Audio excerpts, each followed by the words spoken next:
Welcome to Wood and Bead Teething Rings.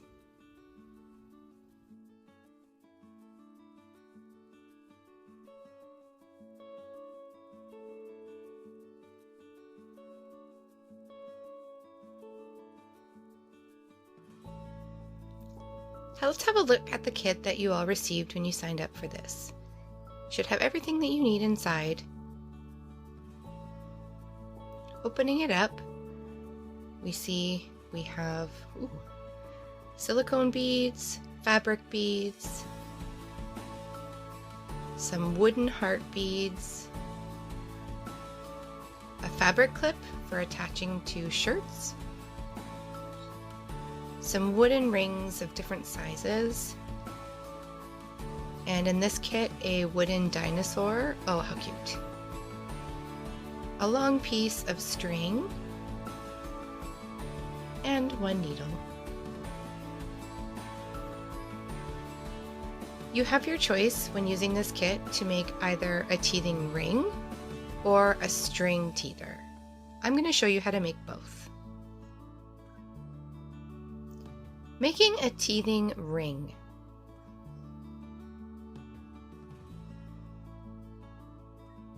Okay, so you might want to think about what your pattern will be or what beads you want to use. You can lay them out if you'd like in advance, and then get your string ready. The first thing you want to do is untangle it and thread your needle. It will be a little bit tricky because this string is rather thick. Normally, we would tie a knot at the other end, but because we're going to use square knots, when we're done, we're going to leave it untied. So begin by stringing on the beads in the pattern that you wish.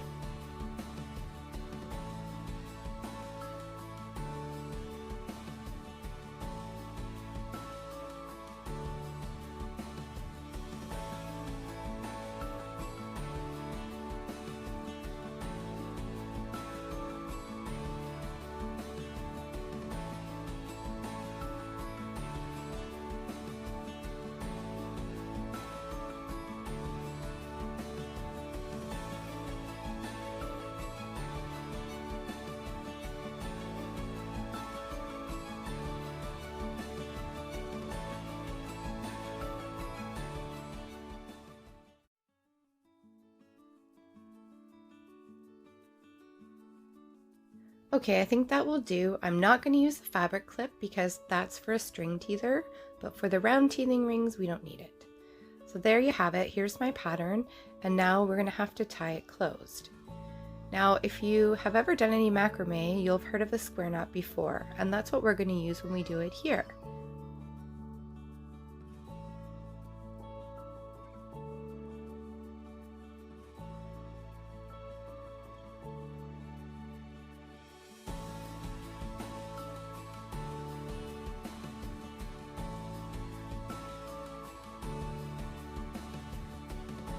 So you take your two ends and then you're going to go right over left and tuck under, and then left over right and tuck under.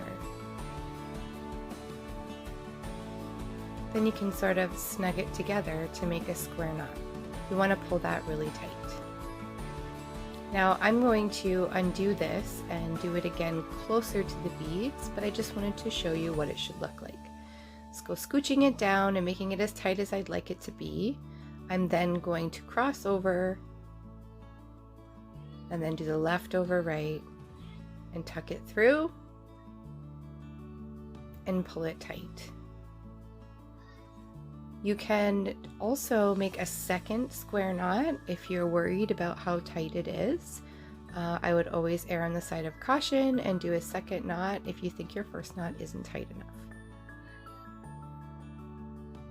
Then you're going to want to thread your string back through a bead or two just to secure it. If you're going to just make the teething ring, then I suggest you cut your ends a little bit shorter to make this easier for you, and then you can just clip it. But because I want to use this string to show you the other method, I'm going to leave it long. Just thread it back through the bead, pull it tight. It's a bit of a tight squeeze.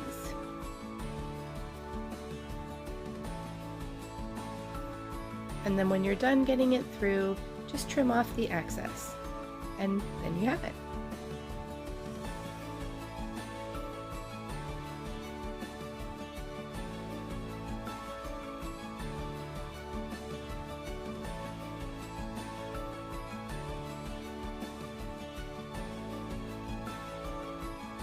So here we have the finished teething ring.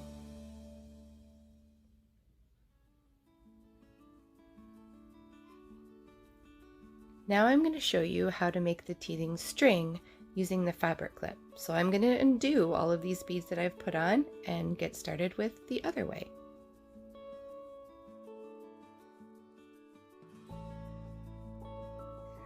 Option 2, teething strings. When we're making the teething string, we're going to start with that fabric clip that we didn't use last time. It just snaps onto the fabric, kind of like a soother clip does. So you're going to want to thread your needle and start by bringing it up to the right hole on the fabric clip. Leave a few inches at the end of your string. Put it in through the left and pull it tight right across, and then you're going to want to repeat that just to make it nice and tight. Down through the left. There we go.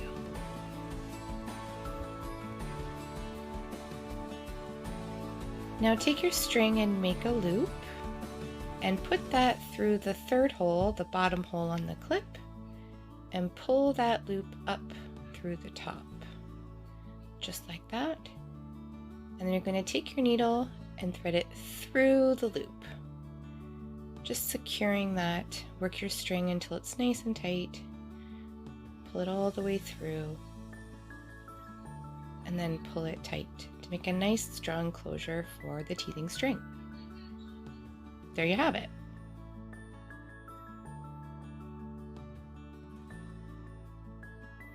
Now you can begin to bead. Don't worry about that leftover string that we have dangling here. We have a couple of ways to deal with that. The first thing that I'm going to do before I get started is I'm just going to tie a little knot to secure it, because I wouldn't want my teething clip to come off while I'm beading. So I'm just going to reach over here and put it through that loop. Pull it through that little loop there and tie a little knot. And then I'm going to do it just one more time, just to make sure that it's anchored. We're going to come back later and we're going to tie string to it. So it's good if you just leave it dangling for now. We'll trim it when we're done.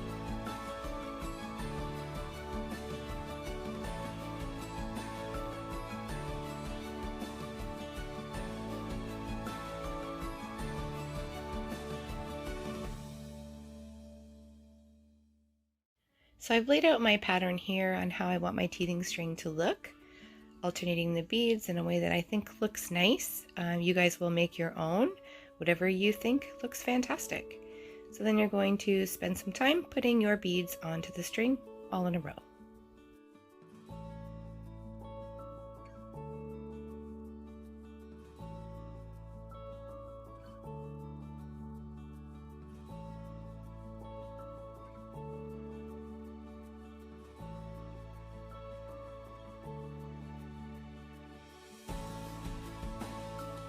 I decided not to use the last wooden ring because I'm going to use this cute little dinosaur, and now I'm going to show you how to attach him.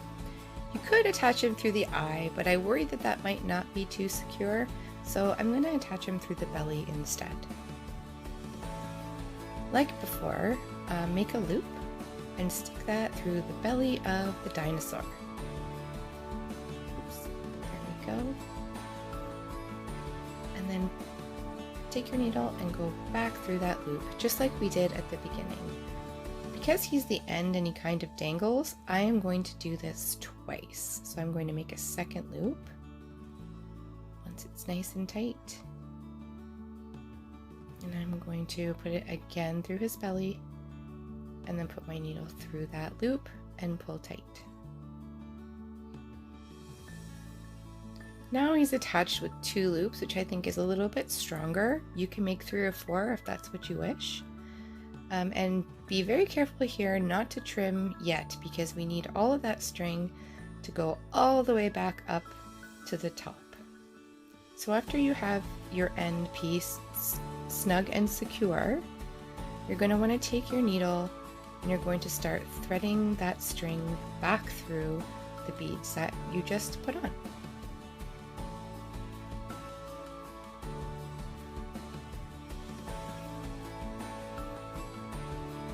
Before I do that, I'm just going to tie a tiny little knot here just to make sure that it's tight.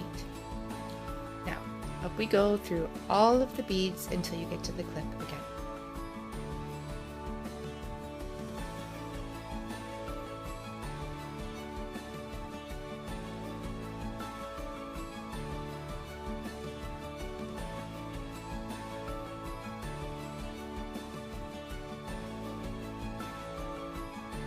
So now you're back at the top and you have your two ends, the one that was from the start and the one that's from the end. So we're going to do a square knot here. So right over left, pull tight, left over right, and pull tight. It's a nice snug square knot. You can do another if you would like. It would just make it more secure. I'm going to do one more, I think. And then once that's finished, just trim off the edges, leftover string, and you're good. Isn't it cute? There you have it. This can clip onto your child's shirt or their favorite blanket or whatever their play mat they're on, and then they can chew on it till their heart's content. That's how you make the teething string and the teething ring. Remember to always check your teething ring or string to make sure it's still intact and strong. Thank you for joining me to make teething rings and strings. See you again next time. Ona!